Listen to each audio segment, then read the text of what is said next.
in my best webcam buyer's guide video. I ranked this webcam, the NexiGo N970p, the overall #1 pick as the best webcam on the market. And this was due to its sharpness, noise reduction filter, decent colors, and especially the remote, which saves all the settings of the webcam to the device itself without the need for any external software. But since that video, several new webcams have been released, including the Elgato Facecam Pro and this, the NexiGo Iris. In this video, I'll focus on reviewing the NexiGo Iris while comparing it to the N970p, Elgato Facecam Pro, Logitech Brio, and I'll also be splicing in a few clips of my mirrorless camera, the Sony ZV-1. To put this review in context, this is how much I paid for each of these devices, and again, I don't do brand deals, so I bought all of them out of pocket. $750 for the Sony ZV-1, my mirrorless camera, $300 for the Elgato Facecam Pro, $250 for the NexiGo Iris, $200 for the NexiGo N970p, and $150 for the Logitech Brio. The NexiGo Iris can record at up to 4K 30 frames per second or 1080p 60 frames per second. While using the USB 3.0 connection at 4K, the video is compressed down to MJPEG. However, there is an HDMI out port on the back so that you can plug this into a capture card and this will send uncompressed footage. It makes an improvement in the colors. I'll go ahead and swap back and forth real quick so that you can see.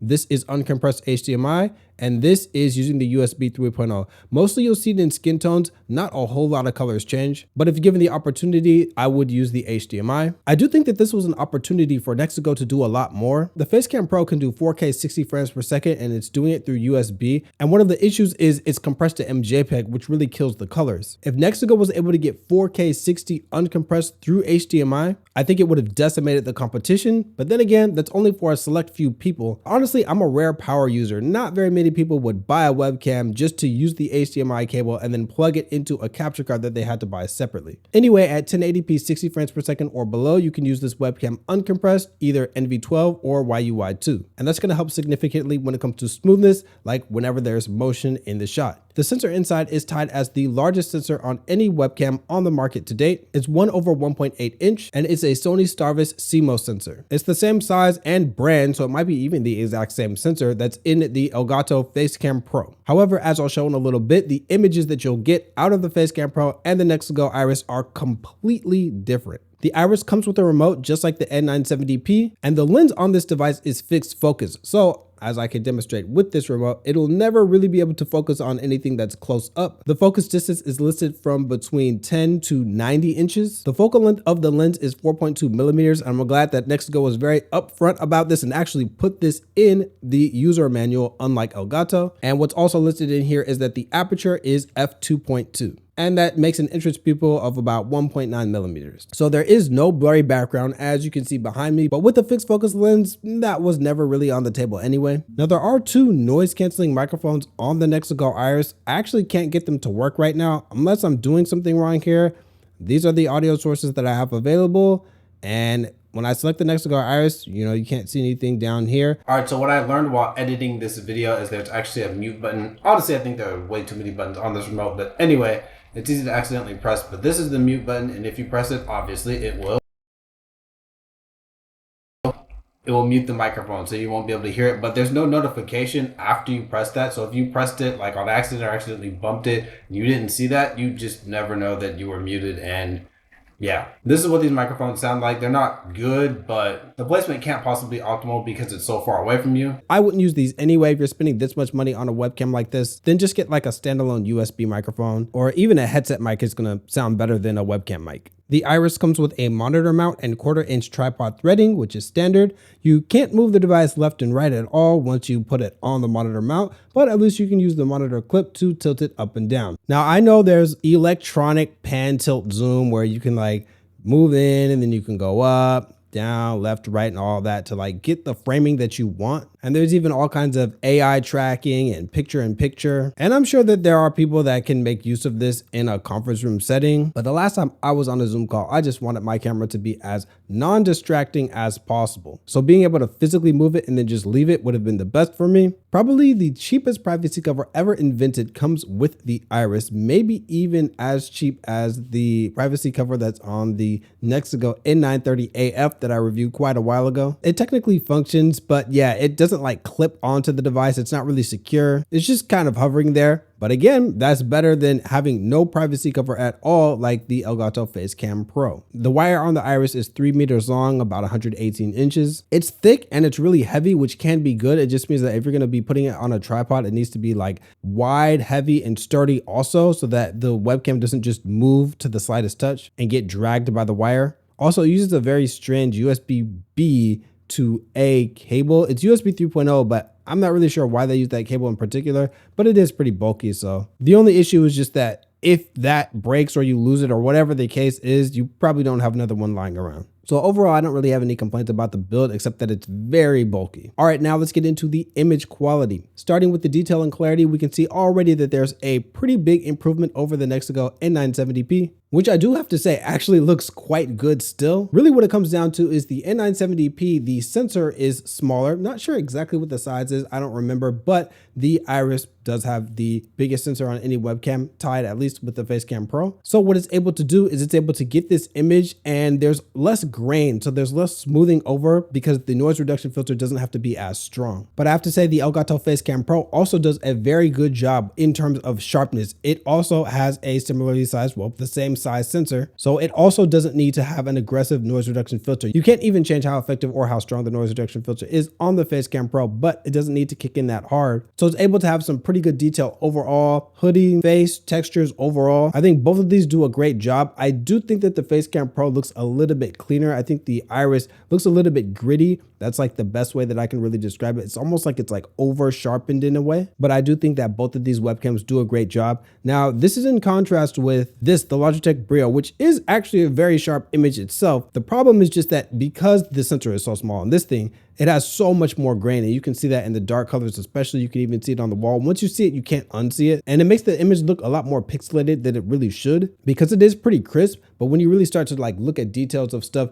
you start to see that grain moving around, and it is quite distracting. Now, one thing I will warn you about is do not get the NexiGo Iris for its 1080p 60 frames per second performance. The quality drops way harder than the Brio, the N970p, and the Facecam Pro, and it looks way more pixelated than it should. If you're gonna be using 1080p 60 frames per second, then the Facecam Pro will have the sharpest image. Now, as I switch over to talking about the colors, I need to show you this, the Sony ZV-1, my mirrorless camera. See, it's one thing for me to say, oh, these colors look better, or this looks more accurate, that looks more accurate. And then again, sometimes in the comment section, people are going back and forth and saying, oh no, your skin tone looks better on this. If you've never seen me in real life, or if you don't actually have a reference shot of what I should look like, then you really have no idea which webcam is more accurate. They could all be off. So again, we're gonna be comparing the webcams to each other, but also focus on this. How much do the different webcams deviate from this image? Because this is a very accurate reference shot from the Sony ZV-1. So the colors of the Iris have been improved from the NexiGo N970p.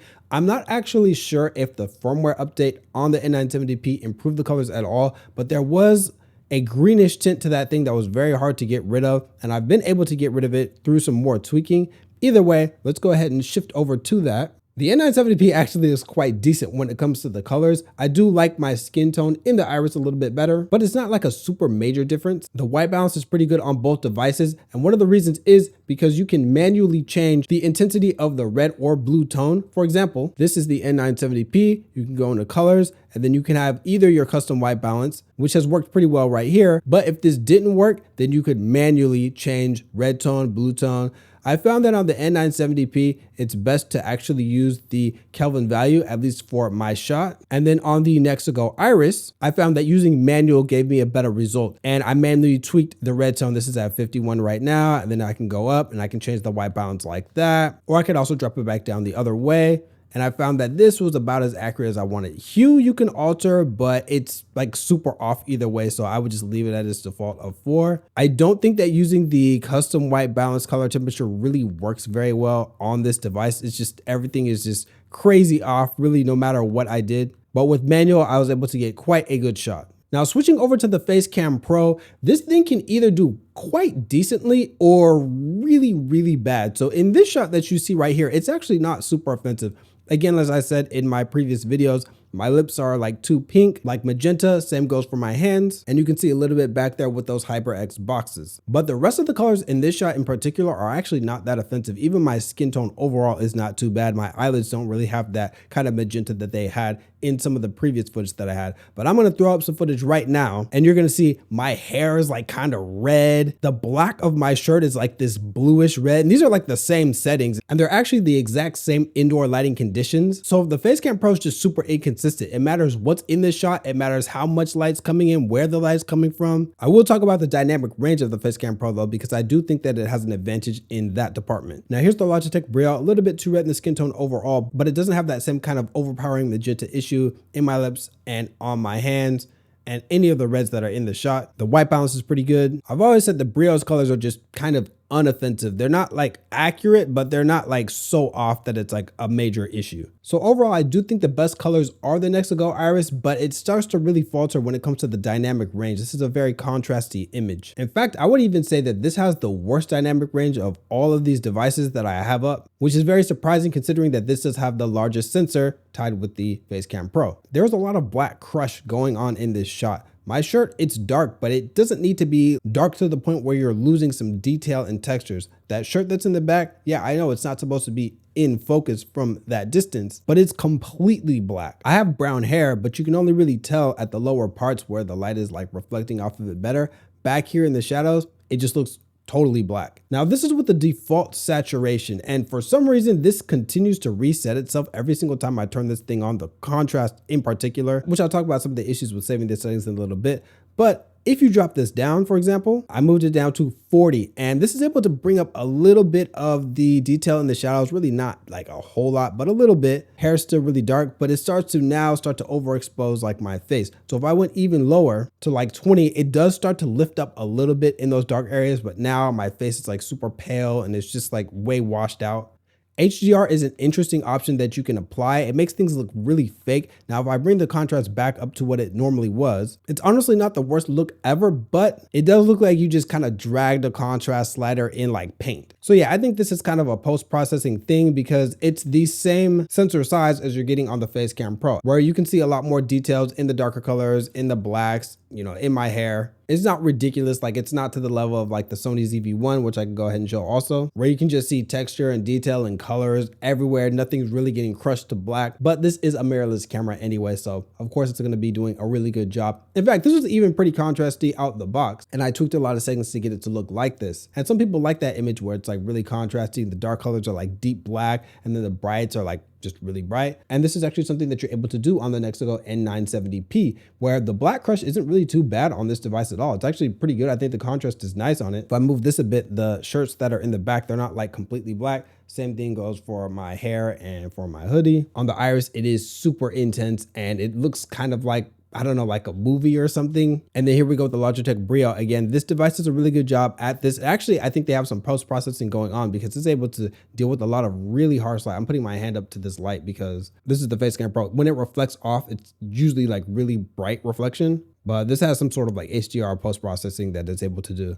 Anyway, the problem with this device is there's just so much grain. So yeah, it's able to lift up those shadows and those dark colors, but it comes at the cost of having so much noise in the image that it's very distracting when you're looking at a static background, even if it's white or if it's black, either way. But like I said, on the Facecam Pro, things can look good and then they can go downhill really fast because like I showed, the black in that t-shirt, it's not even black. It's like a bluish kind of red going on. I want my darks to have detail, not to be a completely different color. That's kind of like what happens on the AverMedia PW513 also. So yeah, the Iris isn't great when it comes to dynamic range. It'd be cool to see them change this in some sort of an update, but what percentage of people are really going to download the update? And I didn't even want to download it for the NexiGo N970p, and I finally got around to doing that. Now, I talked about this at length in my Facecam Pro review, so I'll keep it really short here. The depth of field, how much can be in focus at one time. There's a very deep depth of field. A lot can be in focus at one time from a large distance from the lens.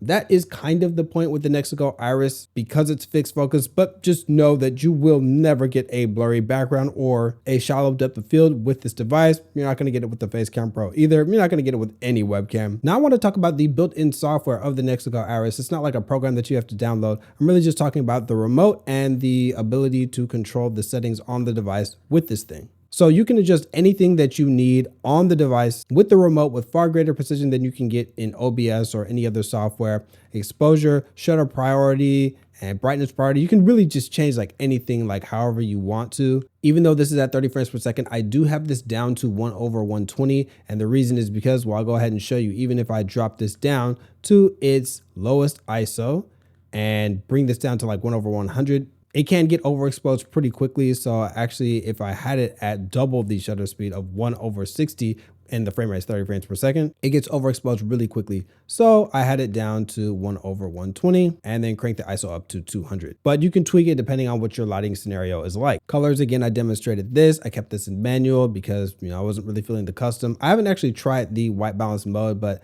I like the way that this looks. And then basic image settings, you can change the brightness, and then the contrast is what I demonstrated as well. And the sharpness, you could drop this down if you thought it was looking a little bit too artificial, which I kind of do, but I'll need to look at this in post if I want to change it anyway. I love how these settings save to the device itself. So if you unplug it or you restart your computer, these are saved to the iris. Usually there are some bugs or quirks with this software when it comes to saving the settings. But before I get to that, I want to talk about saving different presets.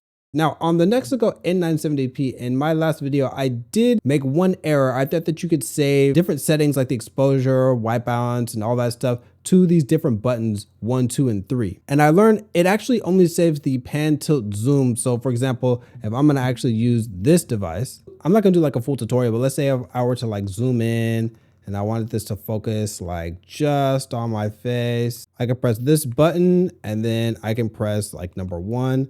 And then this will set to preset number 1. So if I change to a different preset like number 2, then it would move out, and it's only the pan, tilt, zoom. So if I press number 1 again, then it's going to move back into where I had it. Now this only changes the little camera setting that you have. It doesn't change like the exposure and all the other settings. So it's really not as useful as I thought it was on the N970p. However, there is something else that you could do. I don't know if this was actually their intention, but if you go to setup, you can change this from meeting mode to streaming mode to low light mode. You can actually change the settings differently on these different settings. So if I was in low light mode, I could change the exposure to something that I actually liked, like this, like 1/120. Maybe I have this on brightness priority and I'd have this priority 6. Doesn't really matter. But the point is, now I know that this is on the low light mode. So if I go to setup, and that's the type of setting that I want, I can go back to meeting mode, which was the other settings that I had before. It will change everything and then it will just remember them in those modes. I don't know if this part persists beyond a reboot or anything. I haven't really tested super in depth. And you can swap between all of these. You don't have to go through this whole menu. You can just press this kind of Venn diagram button in the middle and it will swap between these. Now, again, I don't think that this is the actual intended use case for this, but I find it to be way better than the presets that they actually give you out the box. Now, there are some downsides and bugs to the onboard software. So I've had this thing forget my settings quite a bit or reset them. And there've been a few ways that this has happened. One is, I don't know if I can get it to show right here, but when I went into this onboard AI, let's see, I'm not sure if I turned on auto framing, but it was auto framing and facial enhancement. When I put that on and off, it did like undo my settings. Actually, in fact, if you saw with that facial enhancement on and then off, now my colors have gotten desaturated. It's like, wait, I didn't actually change the colors. What happened? So if I go back over to color, so yeah, even I had to double check that because it's really easy to miss and you won't know why your settings got messed up, but my saturation got stealth changed to 33.